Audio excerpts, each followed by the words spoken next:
কিছু আছে, খাওয়াটা বড় কথা নয়, খাওয়াবো না আমি সেটা বলছি, কিন্তু ওরা এরকম 100 টাকা করে নেওয়ার কোনো দরকারই পড়ে না। যে আমাদের বলেনি এই যে এইটা ভিআইপি লাইনে ওখান থেকে পাঠিয়ে দিয়েছে, দিয়ে এখন বলছে ভিআইপি লাইনে এসে বলছে 100 টাকা দাও, ও বলছে 100 টাকা দাও। এত কষ্ট করে সেখান থেকে সারাই ঘাটা মানে খান এখান থেকে পাশাপাশি কত দূর থেকে এসে জল ধরো? পাথর প্রতিমা থেকে এসছি আমরা এখানটায়, এসে আমরা 3 বার আমাদের এইদিকে ওইদিকে করে ঘুরিয়েছে, ঘুরিয়ে লাস্টে ওইখানে পাঠালো, পাঠিয়ে এখন বলছে হয়েছে কি মানে যেমন বুঝি টাকার লাইন, যে কোনো সিস্টেম নেই। আগে ছিল একদিক থেকে, এখন অন্য দিক থেকে স্টেশন দিকে লাইন ঘুরিয়ে আনছে, কোনো সিস্টেমেটিক নেই।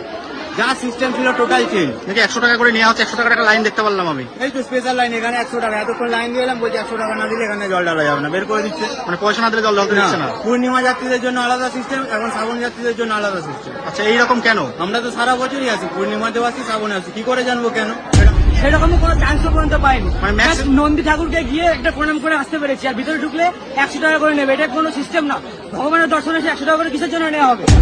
আমরা জল নিয়ে আসছি সিমের মাথায় না ঢেলে সারের মাথায় ঢালতে, টাকা দিলে তুমি ঢালতে পারবে, না হলে তুমি এখানে অ্যালাউ না।